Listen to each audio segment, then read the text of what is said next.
Ok, nous allons lancer maintenant. Bonjour, bonsoir à tous et à toutes.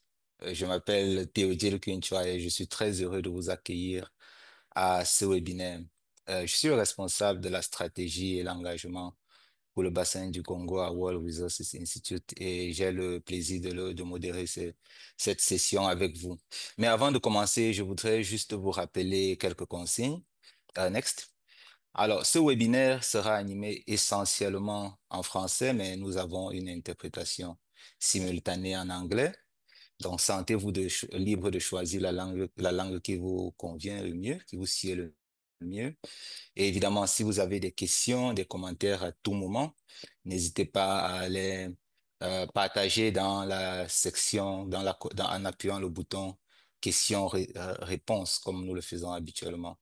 Et je me ferai le devoir de donner la parole aux panélistes pour réagir à vos réflexions. Une autre information, c'est que le webinaire est enregistré. Nous vous partagerons évidemment cet enregistrement en plus des différentes présentations que vous suivrez dans les prochaines minutes. Bien, entrons dans le vif du sujet maintenant. Next. Alors, cet événement s'inscrit dans une série de webinaires organisés tous les ans autour des données de Global Forest Watch, une plateforme qui, comme vous le savez, permet de suivre les dynamiques du couvert forestier à travers le monde. Et cette année marque le 10e anniversaire de Global Forest Watch. Alors, pour ce 10e anniversaire, nous nous sommes intéressés au rôle que pourraient jouer les données géospatiales dans la mise en lumière, la mise en avant des pratiques de gestion des forêts par les communautés dans le bassin du Congo. Can you go to the next slide, please? Et évidemment, nul besoin de rappeler qu'en gérant directement les forêts, les communautés locales et populations autochtones accroissent leur capacité à faire valoir leurs droits, à améliorer leurs moyens de subsistance, mais aussi à préserver la biodiversité tout en contribuant à la résilience climatique. Bon, du moins, ça, c'est ce que confirment certaines des expériences encore et passent certes dans le bassin du Congo. Mais est-ce vraiment le cas partout? C'est l'une des questions auxquelles nous voudrions répondre pendant ce webinaire. Et ce faisant, nous faisons un pari, celui de combiner les données de Global Forest Watch, les données qui sont que vous pourrez retrouver sur la plateforme Global Forest Watch, avec des analyses plus empiriques, fondées sur l'expérience des praticiens, des experts qui travaillent au quotidien avec les communautés locales, populations autochtones. Et bien sûr, l'essentiel de ces expériences vont tourner certes autour des forêts communautaires, autour de la foresterie communautaire. Mais lorsque nous parlons ici de gestion des forêts par les communautés, la foresterie communautaire n'est que l'un des modèles parmi tant d'autres et nous reviendrons là-dessus. Next slide. Alors aujourd'hui, je ne serai pas seul dans ce webinaire. Nous avons avec nous 4 experts de la société civile et puis une experte au niveau régional. Donc tout à l'heure, nous écouterons d'abord Monsieur Roger Mambetta, qui est expert SIG, donc en système d'information géographique, et qui dirige le département géomatique de World Resources Institute en République démocratique du Congo. Nous aurons aussi Madame de Souza Fedio, qui est forestière, qui est spécialisée en foresterie sociale et qui travaille au service d'appui aux initiatives locales de développement SAILD au Cameroun.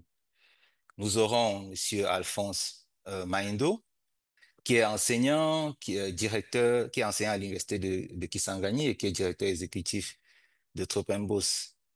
Et pas des moindres, nous aurons Madame Annie Medik, qui est coordonnatrice des programmes à l'organisation gabonaise appelée Keva Initiative. Mais pour nous aider à faire la synthèse de nos travaux, nous écouterons Madame Suzanne, le docteur Suzanne Chomba, qui est la directrice des paysages du programme Paysages Vitaux à WRI Afrique. Alors, je voudrais lancer les travaux, les échanges avec toi, Roger.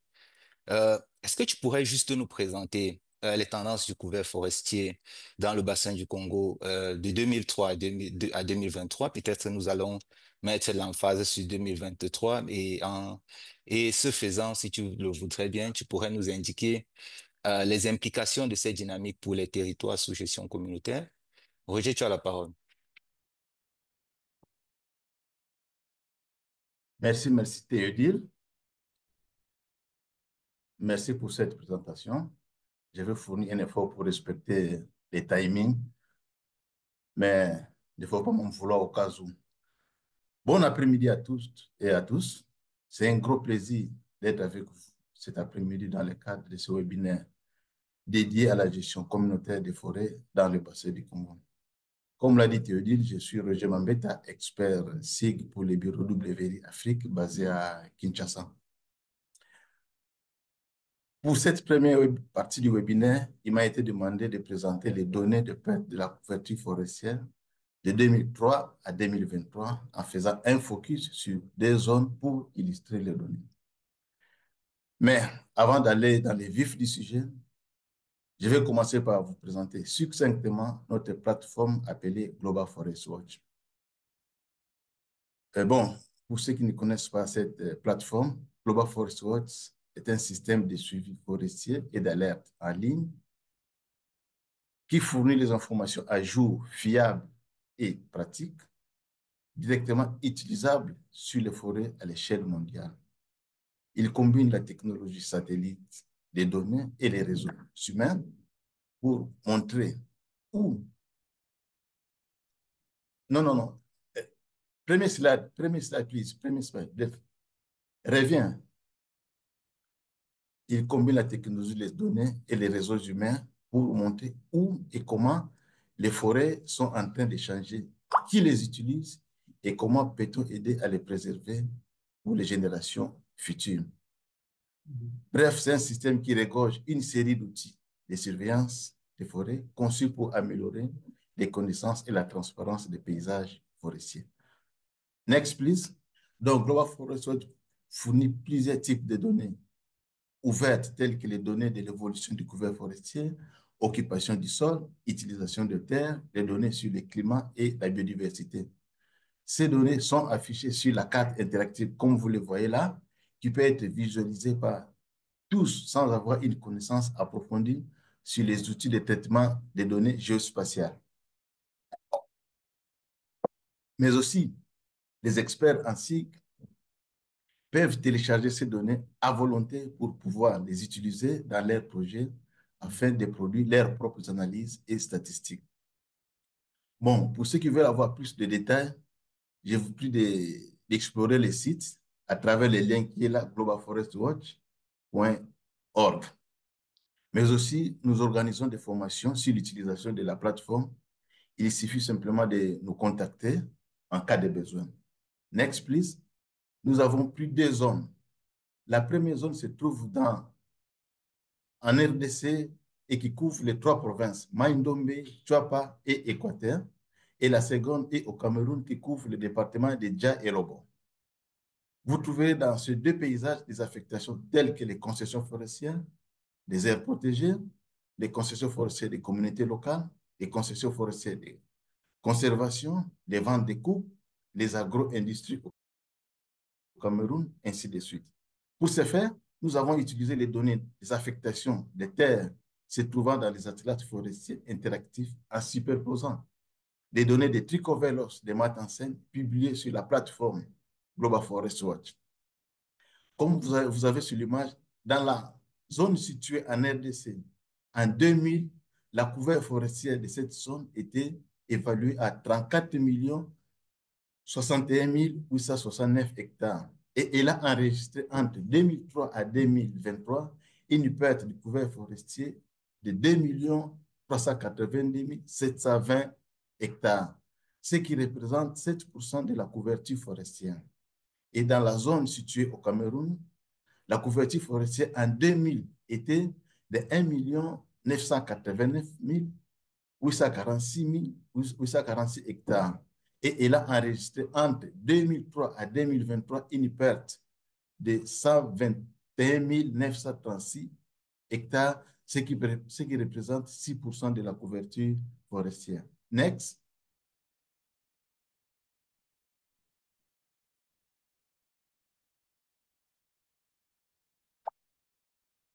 Next, please. Next slide. Voilà. En RDC, les statistiques montrent que 62% de la perte se trouve en dehors des affectations. Et 38% de la perte se trouve dans les affectations, dont 2% est localisé dans les espaces attribués aux communautés locales. Au Cameroun, les données révèlent que 70% de la perte du couvert est en dehors des affectations et 30% est localisé dans les affectations, dont 9% se trouve dans les espaces dédiés aux forêts communautaires. Mais dans les aires protégées, le taux de la perte est négligeable au Cameroun. Donc, c'est 0, quelque chose comme ça. Next, please.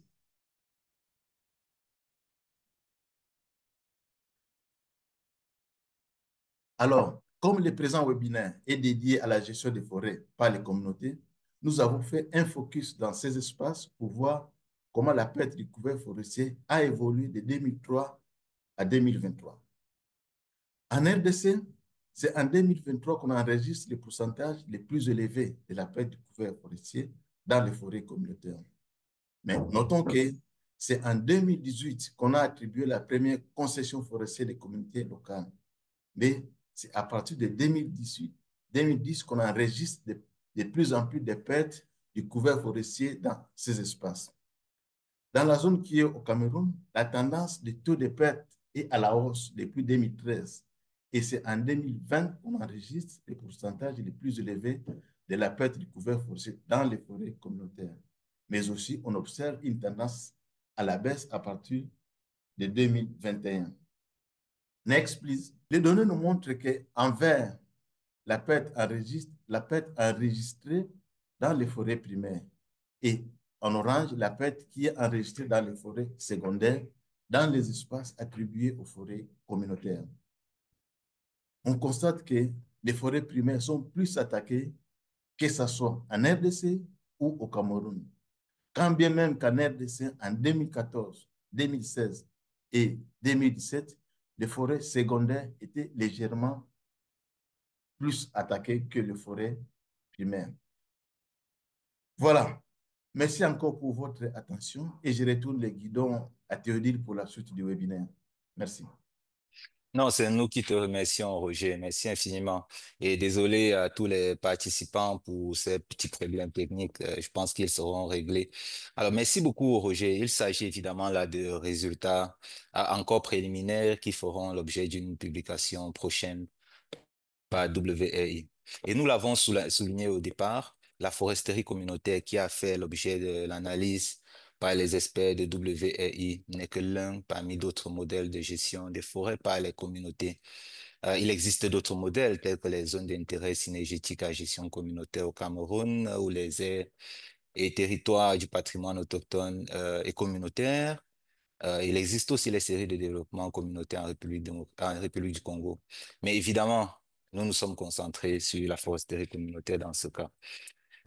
Maintenant, je voudrais donner la parole à quelqu'un d'autre, de Souza. De Souza, vous travaillez avec l'ONG Saïld au Cameroun. C'est une organisation qui accompagne les forêts communautaires euh, depuis de nombreuses années.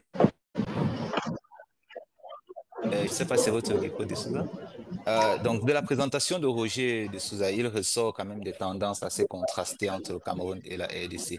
Pour ce qui est du Cameroun, qu'est-ce que cela vous inspire? De Souza? Merci, Théodile, pour la parole donnée. Merci à Monsieur Roger Mabenda pour sa présentation. Il est clair que la perte du couvert forestier dans les forêts communautaires est une réalité au niveau du Cameroun. Et nous avons eu à accompagner justement un groupement de forêts communautaires dans l'exploitation légale. Next, please. Donc, ma présentation va se focaliser sur les leçons apprises de notre accompagnement des forêts communautaires dans la région de l'Est Cameroun. Et avant de commencer, next slide, Avant de commencer, je vais un peu essayer de rappeler le contexte de la foresterie communautaire au Cameroun. Déjà, la foresterie communautaire au Cameroun a été introduite en 1994 et à l'heure actuelle, nous comptons plus de 2 500 000 hectares de superficie de forêt communautaire, soit 700 forêts communautaires créées au niveau du Cameroun. Au Cameroun, nous définissons, la loi forestière définit la forêt communautaire comme une forêt naturelle du domaine forestier non permanent attribué par l'État à une communauté qui en manifeste l'intérêt. Cette communauté signe avec l'État une convention provisoire de 2 années. Durant cette convention provisoire, elle a l'obligation de réaliser un plan simple de gestion sur 25 ans. Et une fois le plan simple de gestion validé, elle passe en convention définitive. Mais il faut dire qu'au niveau du Cameroun, l'exploitation des forêts communautaires se fait de façon artisanale. Donc, le bois est transformé directement au pied des arbres en forêt. Et cette exploitation peut être faite en régie, donc par la communauté elle-même, convention personnelle d'exploitation ou par vente de coupe. La superficie maximum d'une forêt communautaire au Cameroun est de 5 000 hectares. Next. Il faut dire que même si la foresterie communautaire est à vocation communautaire, c'est une activité qui demeure pour autant complexe et qui n'est pas à la portée des communautés. On se retrouve dans un contexte où il y a une faible appropriation de cette foresterie communautaire par ces communautés. Et cette faible appropriation est due au fait que ce sont des communautés sous-scolarisées et il y a un réel manque de capacité technique pour mener les activités d'exploitation. Et en plus de cela, un grand manque de capitaux propres pour investir dans les différentes activités d'exploitation. Et ça nous conduit à vraiment des abus multiformes de la part des différents acteurs, dont les partenaires financiers et même les administratifs, une incapacité de cette communauté à planifier la gestion, une méconnaissance même du potentiel de ces forêts communautaires, une incapacité à suivre le renouvellement des documents légaux qui permettent l'exploitation de cette forêt et une incapacité à suivre la légalité et la traçabilité du bois qui est issu de ces forêts communautaires-là. Et à combiner à ça, on a une forte méconnaissance du marché, ce qui conduit vraiment à une faible valorisation de la ressource disponible au sein de ces forêts communautaires. Et il faut dire, ajouter à cela, quand on est dans un scénario où les forêts communautaires ne sont pas accompagnées, donc où elles sont laissées à elles-mêmes, ces forêts sont la plupart du temps prises en otage par des partenaires financiers véreux qui transforment la forêt communautaire en théâtre où il y a de nombreuses illégalités. Nous pouvons lister entre autres des falsifications des données d'inventaire, des exploitations anarchiques où on ne respecte pas les normes d'intervention, on ne respecte pas les limites, et aussi une absence du suivi de la conformité légale. Next slide, please.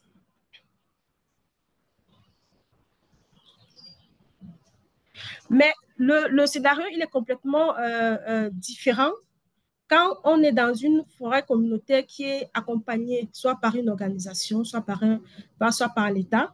On assiste là à une réelle prise en main de la foresterie par les communautés. Cela s'est manifesté notamment à travers notre accompagnement de quelques forêts communautaires dans la région de l'Est, à la mise en place d'un système de vérification communautaire de la légalité et la traçabilité.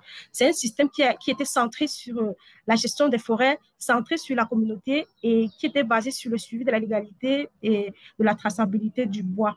Et à l'issue de notre accompagnement, nous avons noté une réelle amélioration, un réel renforcement de l'indépendance des gestionnaires communautaires pour la gestion de leurs forêts, une amélioration même de la conformité légale des forêts parce que ces forêts étaient accompagnées pour le renouvellement de leurs documents d'exploitation et l'exploitation se réalisait dans les parcelles définies au bon diamètre et les essences bien définies.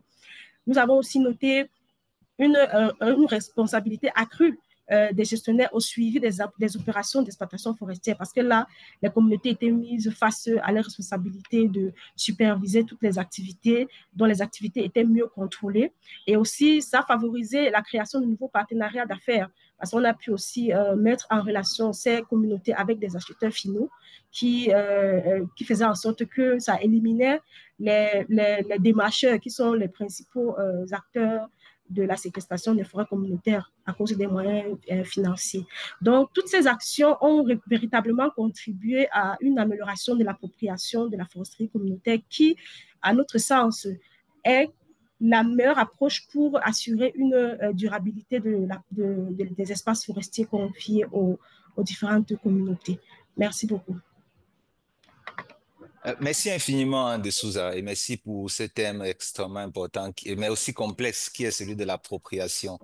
Parce que tout peut rentrer dans l'appropriation. Et je pense que tout à l'heure, dans les questions-réponses, la phase de questions, nous aurons l'opportunité d'en discuter.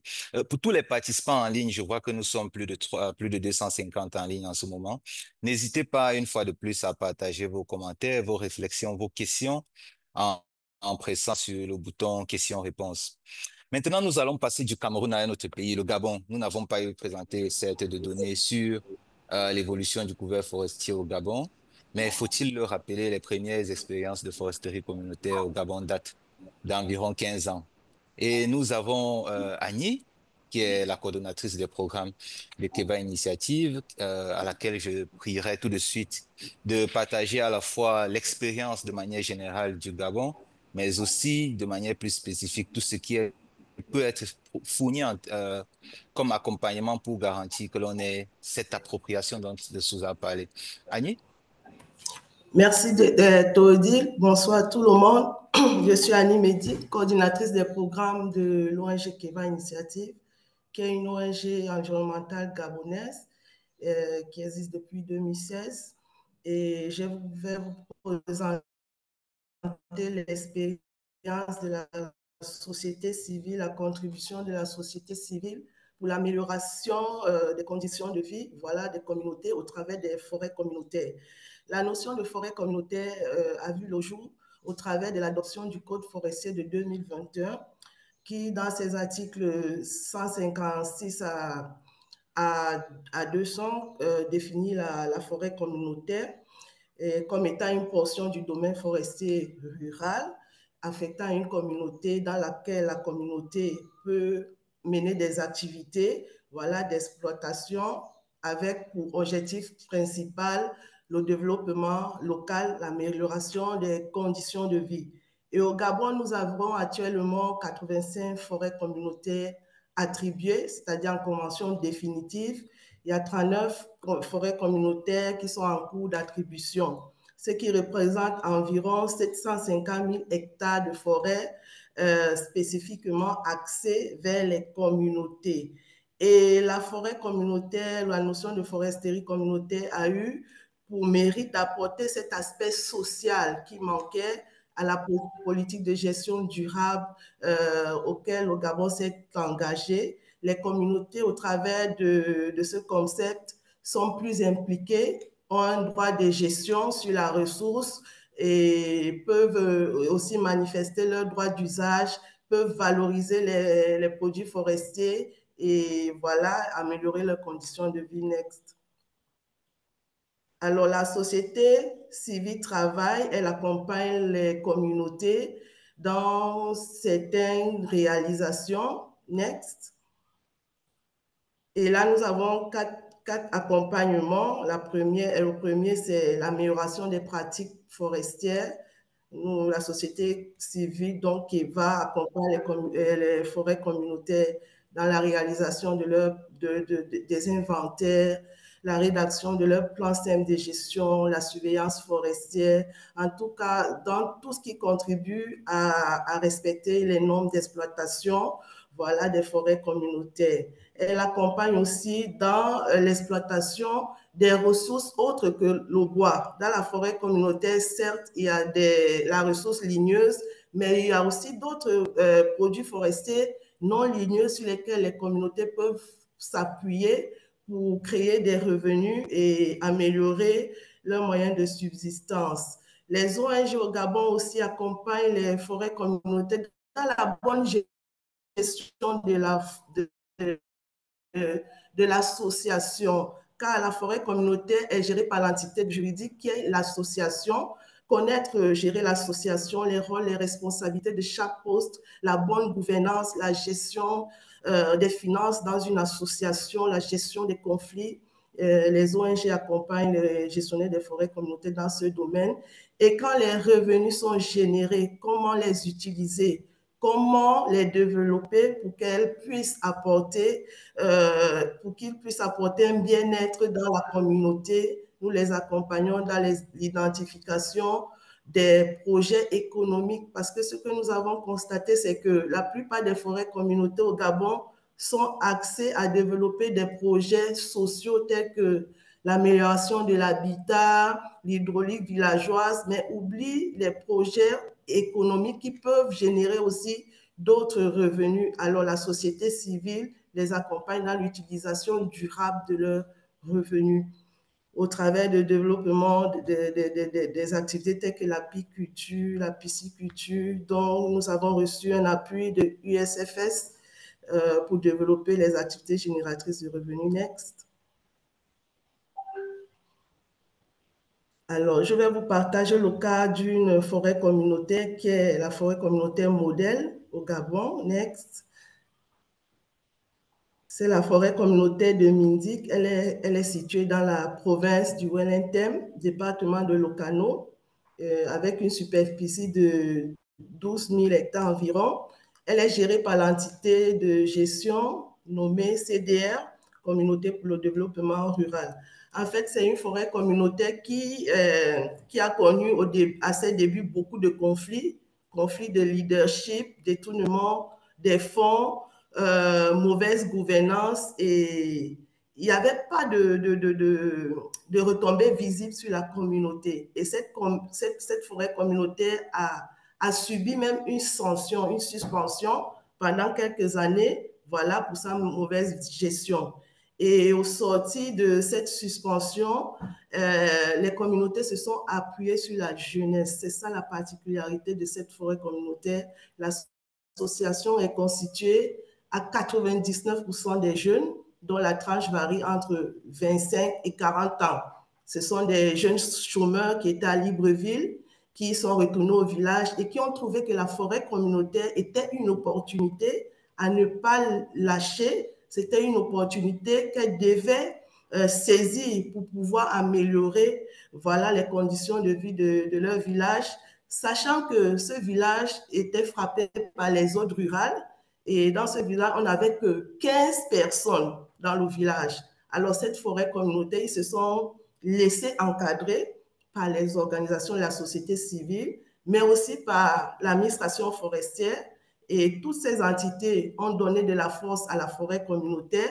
Elle a mis les bases de l'association, c'est-à-dire qu'il fallait retourner au préalable, comment gérer une association, parce qu'ils étaient convaincus que pour avoir une forêt communautaire productive qui impacte, qui améliore les conditions de vie, il fallait avoir une association qui était gérée de manière durable, quoi. C'est-à-dire la bonne gestion d'une association impacte forcément le développement local. Et ainsi, avec le concours de l'ONG KEVA, un système de traçabilité numérique moderne qui a permis de lutter contre l'illégalité et améliorer les revenus a été mis en place.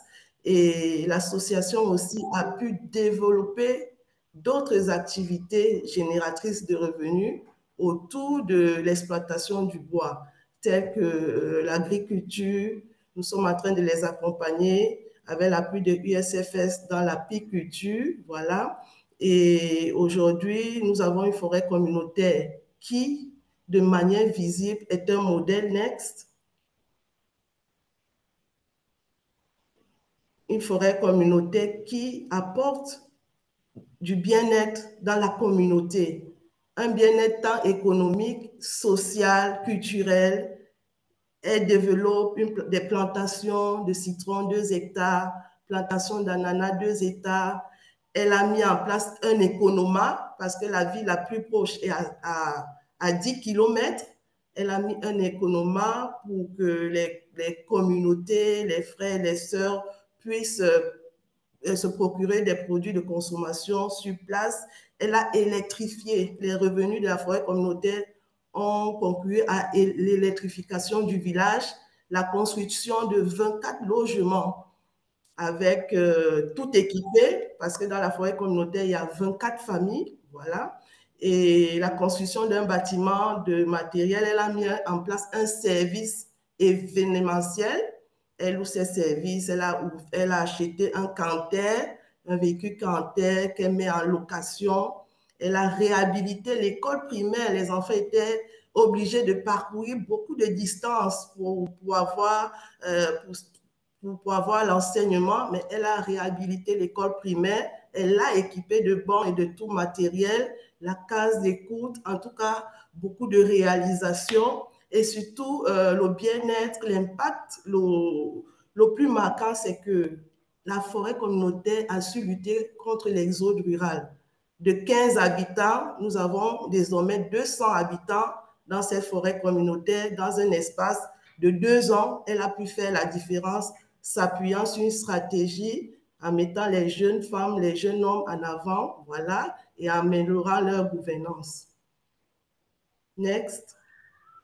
Là, la photo qui suit nous montre quelques réalisations. Next. Voilà, on a juste un aperçu comme ça de quelques réalisations, les maisons, l'école, la case d'écoute, Canter qui a été achetée et il y a d'autres projets à venir tels qu'une scierie pour transformer le bois localement. Voilà, je vous remercie. Merci. C'est nous qui te remercions, Annie. Merci beaucoup. Alors, j'ai eu la chance de visiter le village Minzi et c'est vraiment très particulier, très différent de tous les cas de forêt communautaire que l'on observe à travers le bassin du Congo. Mais je crois que c'est un peu ça le rêve. Et Annie, tu as bien fait de mettre en exergue le fait que finalement, parfois on se concentre sur la gestion de la forêt en oubliant le fonctionnement de l'association de gestion de la forêt communautaire. Et c'est un élément tellement fondamental. Mais justement, comme je le disais, le cas de Mindy, peut-être que c'est un cas récurrent, peut-être qu'il est très particulier et unique. Et justement, je vais me tourner tout de suite vers Alphonse, qui va prendre sa casquette de chercheur, à la fois de chercheur et de responsable d'organisation. Alphonse, les données présentées par Roger à l'entame du webinaire montrent qu'en 20 ans en RDC, les zones de forêt actuellement occupées par les CFCL, donc les concessions forestières de communautés locales en RDC, ont enregistré à peine 2% de perte de couverture forestière, ce qui est bien moins que les autres types d'affectation. Bien sûr, il y a 20 ans, nous n'avions pas de CFCL en RDC, mais on ne peut quand même s'empêcher de penser que l'avenue des forêts communautaires a joué un rôle crucial dans en plus des autres services. Donc, en tant que chercheur, quel est le regard que tu poses sur à la fois les interventions précédentes, mais aussi les données géospatiales telles qu'elles ont été présentées? Alphonse? Oui, allô, oui, merci beaucoup Théodile de me donner l'opportunité de pouvoir parler de cette question maintenant. Je crois que ce que cette étude nous montre, c'est d'abord ce que nous savions déjà depuis longtemps, c'est que les communautés locales et les peuples autochtones, hein, si vous voulez, ont une gouvernance qui est efficace. Qui est efficace en ce sens, on peut dire que ces peuples autochtones et les communautés locales sont des protecteurs de forêts. Grâce à leur savoir traditionnels et des savoirs locaux qu'ils génèrent. Et il y a, si vous voulez, des éléments structurants, voire structurels qu'on pourrait considérer qui facilitent cette efficacité-là. Parmi ces éléments, on peut dire que généralement dans ces communautés-là, on a, si vous voulez, une économie de subsistance, on a une démographie qui est réduite, il y a peu de monde sur un espace assez large, on a aussi une homogénéité culturelle et les poids des traditions qui pèsent assez lourd sur les gens, mais on a aussi un contrôle social très fort qui limite les besoins d'accumulation que nous avons dans la société moderne, dans les villes, hein. Et donc les gens prennent juste ce dont ils ont besoin.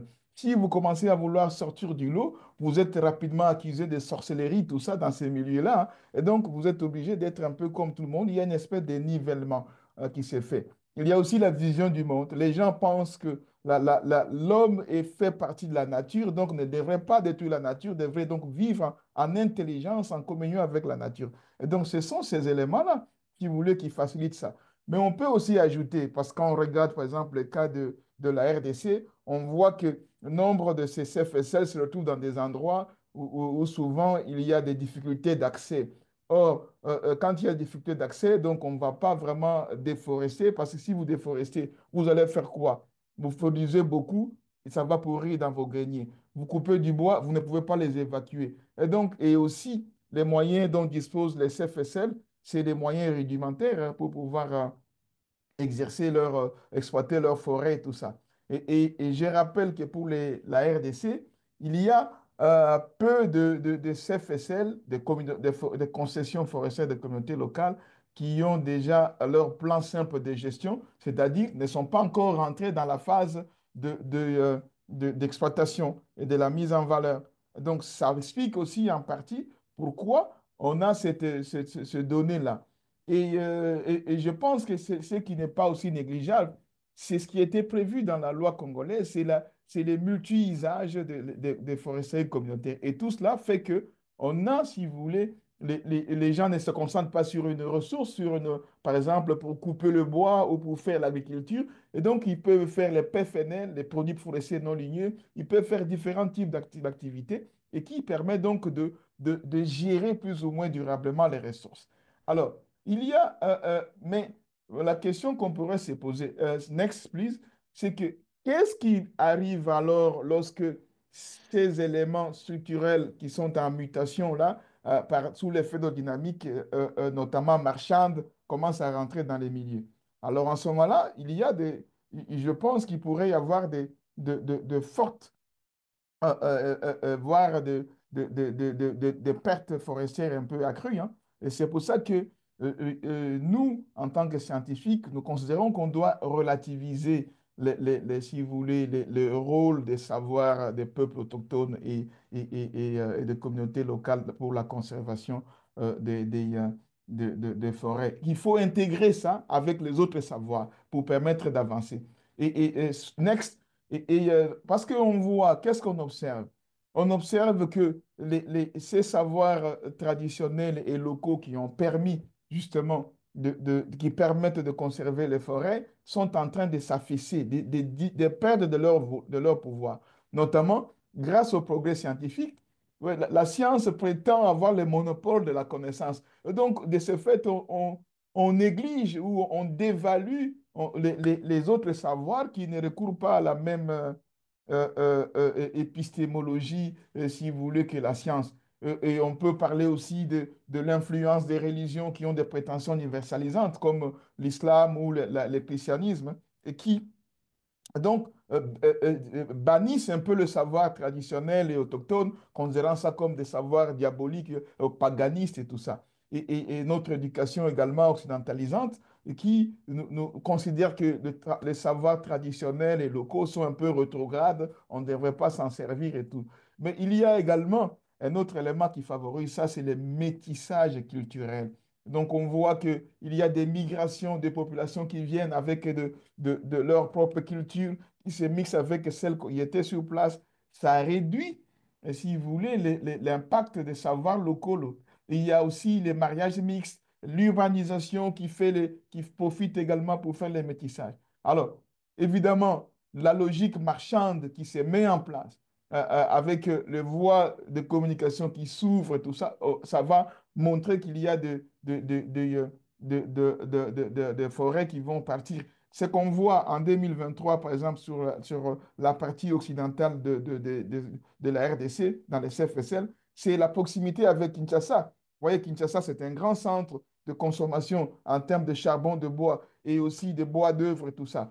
Donc, Maindombe et un peu le Kwilu et le Kwango même et un peu de Chwapa pour le bois d'œuvre fournissent largement ces marchés de Kinshasa. Et c'est pour ça que vous voyez qu'il y a une demande. Quand les gens se rendent compte qu'on peut aller profiter des forêts de communauté, alors ça a tendance à aller vers ça. Alors, mais si, donc pour moi, je pense qu'il faudrait vraiment relativiser ces connaissances-là des peuples autochtones et tout ça. Pourquoi? Parce que, si vous voulez, si on veut vraiment que ces connaissances puissent nous aider, on doit les arrimer avec les autres connaissances. Il y a une étude qui a été faite dernièrement, c'est sorti seulement ce mois-ci, hein. Non, non, le mois passé, le mois d'octobre, qui avait été faite par l'Institut Eboutelli, au Sud Kivu, qui est un peu loin de la zone qui a été présentée ici. C'est autour du parc national de Kaouzi-Biega. On constate, cette étude montre clairement que depuis 2018 jusqu'en 2024, là, les peuples autochtones qui ont été relocalisés autour de la zone du parc ont contribué à une plus large déforestation de cette partie-là. Donc, c'est pour ça que cette étude conclut, si vous voulez, à une espèce d'aspect mitigé de la conservation par les peuples autochtones, en disant que ces peuples peuvent être aussi bien des protecteurs, mais aussi bien des destructeurs de forêts. Ça dépend des interactions, des dynamiques qui vont se mettre en place avec les gens qui sont tout autour. Quand il y a une forte sollicitation de ces communautés par les gens de la ville ou d'autres groupes pour venir faire des affaires et leur donner des opportunités, eh bien, ces gens-là n'hésitent pas à brader les forêts et c'est ça que montre cette étude-là. Donc, il faut concilier les savoirs traditionnels, les savoirs locaux avec les savoirs scientifiques pour créer des ponts, des dialogues d'intégration et de coopération. Et ça, c'est véritablement une question donc importante auquel il faudrait vraiment prendre en compte. Alors, mais maintenant, lorsque les sources de revenus des communautés locales, lorsqu'on parle avec les communautés locales, qu'est-ce qui leur permet d'avoir? Il y a plusieurs sources de revenus pour les communautés locales qu'on peut leur voir. Et pour ce qui nous concerne, nous, on voit bien que les communautés locales peuvent faire leurs activités champêtres, faire les champs, faire l'agroforesterie pour faire des cultures pérennes, les associer avec les cultures vivrières. Mais il y a aussi d'autres activités génératrices de revenus, comme l'apiculture pour produire du miel et revendre, l'artisanat local par exemple, faire de meubles avec les rotins et les restes. Mais il peut y avoir aussi l'exploitation du bois qui peut faire et le tourisme dans les cas où ça permet. Pour les populations qui sont voisines, qui ont des zones qui sont riches en espèces assez intéressantes comme des espèces animales ou végétales qui peuvent attirer les touristes, bien ça peut aussi faire de l'écotourisme là-bas. Alors, donc, si vous voulez, ces questions-là que je voulais répondre, mais je vois qu'il y a plusieurs questions qui sont dans les chats. Oui, tu Je suis en reviendras train- dessus. je reviendrai dessus. Je Oui, voudrais donc vous remercier donc, de m'avoir donné cette opportunité de parler. Je vais m'arrêter là, Théodine. Merci. non, merci, merci infiniment, Alphonse, et merci vraiment d'apporter ce regard critique parce que, d'une part, nous voudrions effectivement mettre en exergue le rôle fondamental que les communautés locales, les populations autochtones jouent dans la gestion des forêts lorsqu'elles déploient leur modèle de gestion traditionnel, mais d'autre part, il ne faut pas avoir une vision romantique de la chose et se dire que le monde évolue, le monde est en perpétuelle mutation. Et le rôle de la science, c'est précisément de comprendre ces mutations et de voir comment on agit sur ces mutations dans la mise en place de nouveaux modèles de gestion des forêts. Donc, merci infiniment. Alors, je vois que nous sommes parvenus à 47 minutes dans notre webinaire. Nous n'aurons malheureusement pas le temps de répondre à toutes les questions. Je voudrais, comme cela, faire honneur à chacun des panélistes tout de suite, de prendre 1 minute maximum pour partager une ou deux réflexions sur la base de tout ce que vous avez lu comme réaction dans le chat. Évidemment, mes collègues sont en train de réagir également au fur et à mesure. Donc, pas plus d'1 minute, s'il vous plaît, et ensuite je donnerai la parole à ma collègue Suzanne pour partager ses synthèses. Euh, Roger, est-ce que tu voudrais commencer avec une réflexion sur tout ce que tu as lu, sur toutes les réflexions dans le chat, mais aussi, et bien sûr, sur ce qu'ont dit les autres panélistes. Roger?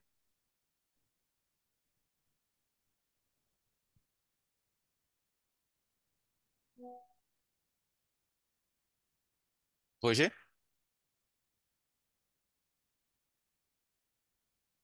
Je ne sais pas si Roger est là, mais en attendant que Roger puisse ouvrir son micro, je vais donc passer la parole à De Souza si elle veut réagir en 1 minute. Oui, merci Todi pour la parole donnée. Ma réflexion ou je vais dire ma contribution finale par rapport à ce webinaire est tourne autour de l'importance de la foresterie communautaire parce que nous sommes rendus à une époque où on se questionne sur il y a plus de défis, il y a plus de contraintes à une bonne marche de la foresterie communautaire. Est-ce qu'il ne faudrait pas passer à un autre système? Mais il faut dire que l'importance de cette foresterie communautaire est fondamentale parce que c'est un moyen pour les communautés de préserver un espace vital qui leur permettra de contribuer à leur épanouissement et à leur développement, même si les contraintes en lien avec la gestion sont toujours au beau fixe, mais retirer cet espace à ces communautés les exposerait davantage à la pauvreté. Merci. Merci beaucoup de Souza. Et ce n'est pas juste une question, ce n'est pas juste un droit pour ces communautés-là, c'est une question de justice aussi. Alors, merci vraiment de mettre de l'emphase là-dessus. Annie, est-ce que tu as une réflexion à la fois sur la base de ce que tu as lu dans le chat, mais aussi des éléments partagés par de Souza, Alphonse et Roger?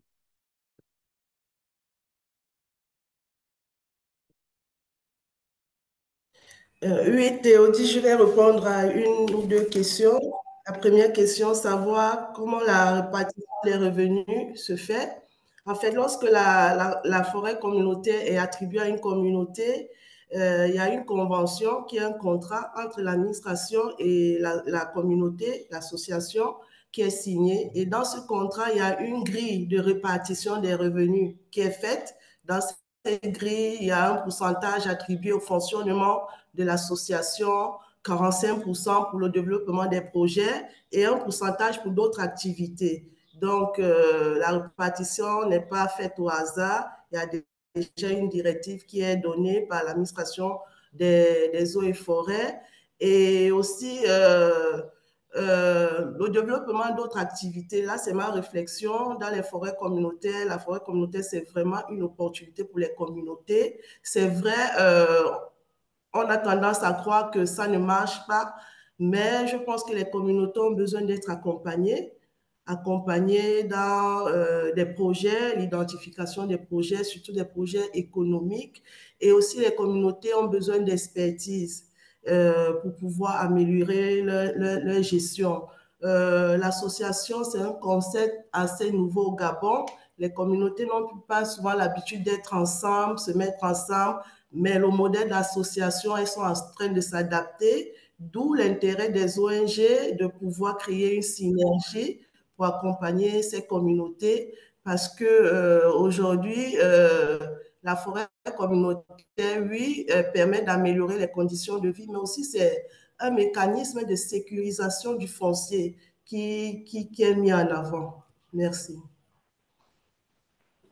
Et merci, merci Annie. Il n'en va pas seulement du bien des communautés, mais aussi de la paix sociale, de la sécurité.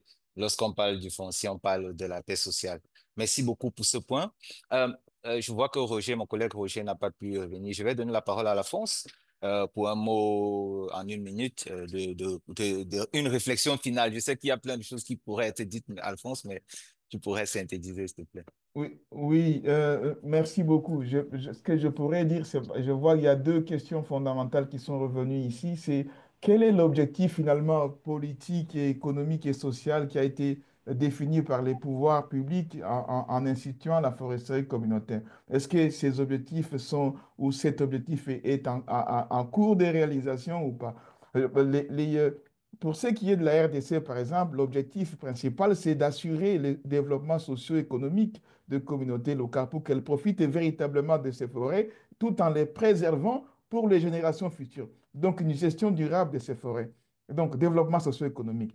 Mais lorsqu'on regarde dans les mêmes textes qui réglementent ça, on voit qu'il y a des limitations en termes des moyens que les communautés peuvent utiliser pour pouvoir arriver à ce développement-là. Donc, il y a dans la loi une chose et son contraire à la fois. Donc, il y a besoin de faire une révision à ces points-là pour permettre que ça réponde véritablement à ces objectifs. Mais ceci dit, quand on regarde actuellement, on est encore un peu loin du compte. Il faut qu'il y ait véritablement de l'investissement, puisque les communautés ont besoin d'avoir des ressources, des moyens pour pouvoir mettre en valeur ces concessions dont elles disposent aujourd'hui. Et jusque-là, il n'y a pas encore assez de ressources pour nombre de ces communautés. Elles ont des titres, il y a déjà une avancée considérable par rapport à ça, c'est la sécurité de leur forêt qui est là pour la RDC, c'est vraiment à titre perpétuel.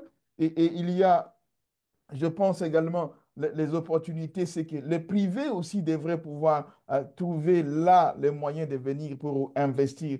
Et donc, il faut qu'il y ait une fiscalité qui soit adaptée et qui permette aux privés de venir faire des affaires avec les communautés locales, ce qui pourrait alors permettre de faire de cet outil un véritable outil de développement à la base. Merci bien, c'est là que je pourrais m'arrêter. Hein. Merci infiniment, Alphonse. Véritable opportunité d'investissement, mais de développement plus généralement. Merci beaucoup. Maintenant, si vous le permettez bien, chers participants, je voudrais donner la parole à ma collègue Suzanne Chomba. Nous allons switcher vers l'anglais. Donc, pour rappel, vous pouvez juste cliquer sur l'onglet du globe, interprétation, pour pouvoir nous écouter en anglais. Suzanne, I'm sure you've been listening to and you've been taking notes during this fascinating conversation. And much has been said about the need to build on geospatial data to ascertain the role of indigenous people and local communities in protecting our mighty Congo Basin rainforest while also improving livelihoods. And we've said we need to be mindful of the complexity of doing this. So as WRI's Director for Vital Landscapes in Africa, you spearhead community-led initiatives in both forest and non-forest landscapes. So what are some of your takeaways from this debate, and what would you suggest as ways for advancing the conversation? Suzanne, you have the floor. Merci beaucoup, Théodile. Thank you so much. It has been such an incredible and rich discussion. First of all, from Roger's presentation, we heard the importance of geospatial data in demarcating the lands, community lands, but also not just demarcating the boundaries. It's also helping us to monitor some of the deforestation dynamics. And I was really struck to see what Roger was presenting from DRC and from Cameroon in terms of what are the dynamics of forest cover loss in community forests. And actually, you could even extend beyond the forest cover loss to look at other dynamics such as wood and fiber production and the kind of benefits that communities would be able to get from these particular areas.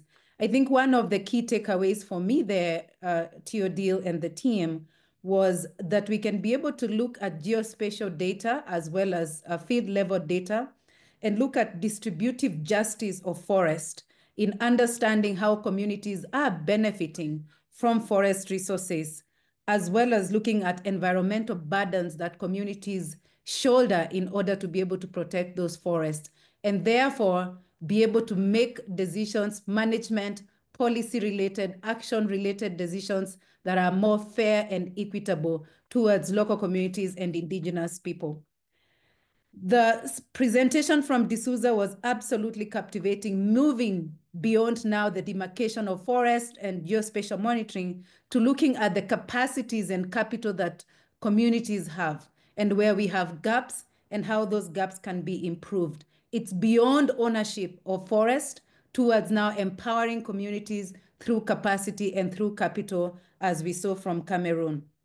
And I think that discussion went on and even became more richer in Gabon, where it's not just about now empowering communities through capacity, it's seeing transformative transformative economic benefits really happening in Gabon through revenue generation that community associations can then use to build key capital resources. We saw schools, we saw vehicles, we saw different kinds of infrastructure to demonstrate that you can shift from just community ownership of forests towards capacities and capabilities to even transformative development from community forestry. So to me, it was such a beautiful sort of movement towards more transformative forms of community benefits and community development from forestry. But Alphonse came back and reminded us it's not all about money. He came back and reminded us it's not just the economics that drive the desire for communities to protect forest. We saw a very strong argument there on cultural and traditional elements that make communities look beyond money to say these forests of ours are bigger than money, and we are looking at using our cultural and traditional elements and beliefs to be able to protect that. I think he also cautioned us against sometimes overemphasizing the importance of scientific knowledge, religious knowledge, formal religious knowledge, and we forget the traditional and cultural practices that are so embedded in our communities that are important for forest protection. He also mentioned some of the elements that can dilute that traditional and local knowledge that we should be aware of. So with that, I think this was such a rich discussion. I'd like maybe just to summarize 2 calls for action. First of all is that it's not an either or in terms of investing in research, investing in elements such as geospatial data, field level monitoring, to be able to better understand the dynamics of where communities are having powers to be able to manage those forests and compare them with areas where you don't have community management. I think we have cases in Latin America which shows data that shows that where you have community forest management compared to, for instance, other forms of management, you have better forests and better outcomes for communities. And so I think the call to action is that we need to invest more in this in the Congo Basin so that we have even more concrete cases to be able to demonstrate this. My last call for action is, of course, it moves beyond that kind of data. It's also integrating local and indigenous knowledge in the spirit of what Alphonse has called us to think about. Integrating local indigenous knowledge and understanding the whole variety of reasons why communities may want to protect their forests, and using those tools and elements to catalyze that kind of a transformative approach for economic development, but also forest protection. So Theodile, I can say a lot, but I think those were the key takeaways for me. And I really, really, really enjoyed listening through the discussions and the absolute insightful presentations by each of the presenters. Thank you so much. Merci, merci infiniment, Suzanne. Merci beaucoup pour ces points extrêmement clairs. Alors, chers participants, chères participantes, nous sommes parvenus au thème de ce webinaire. Je ne voudrais pas résumer après que Suzanne l'ait fait aussi excellemment. J'ai vu que vous avez partagé de nombreuses réflexions dans l'onglet questions-réponses. Merci pour cela. Si vous avez d'autres questions, si vous avez d'autres préoccupations, mais aussi d'autres idées de collaboration avec les personnes présentes dans ce webinaire, n'hésitez pas à leur écrire directement. Et puis, nous ferons le devoir soit de partager si vous passez par nous, soit si vous avez des questions spécifiquement pour WRI, nous ferons le devoir d'y répondre. Et puis, juste quelques secondes après ce webinaire, vous recevrez un quiz rapide. Je pense qu'il ne vous prendra que quelques minutes d'y répondre. Nous vous prions vraiment d'y répondre afin de nous permettre de voir comment améliorer l'organisation de tels événements. Et dans quelques semaines, nous vous enverrons l'enregistrement de ce webinaire. J'ai vu que c'était une question. C'est une question qui est revenue plusieurs fois, ainsi que les présentations. Et nous vous prierons une fois de plus de remplir un formulaire. Alors, merci vraiment encore à tous. Merci à Alphonse, merci Roger, merci de Souza, merci Annie, merci beaucoup à Suzanne pour votre participation effective à ce webinaire qui a été organisé par les équipes de WRI en Afrique et Global Forest Watch. Retrouvez-nous dans d'autres événements que Global Forest Watch organise ce mois. Vous aurez un événement le 13 novembre de 16h à 17h sur comment utiliser les données sur le carbone de Global Forest Watch. Vous aurez un deuxième événement le 20 novembre de 15h30 à 16h30 sur les histoires de terrain, les gardiens de la forêt qui exploitent les données pour lutter contre la déforestation illégale. Vous aurez enfin un dernier événement sur les alertes à la déforestation et expansion de Global Forest Watch en Asie. Je ne saurais terminer sans vous inviter pour ceux qui seront à la COP, à nous rejoindre le 21 novembre lorsque nous organiserons un événement sur ce même sujet. Donc, merci infiniment. Restez attentifs aussi pour les futurs appels, pour ceux qui sont de la société civile, les appels à proposition pour les petites subventions de Global Forest Watch. Sur ce, je tiens à vous souhaiter un bel après-midi ou une belle journée pour ceux qui nous rejoignent d'horizon où il fait plus tôt. Bonne journée, à très bientôt.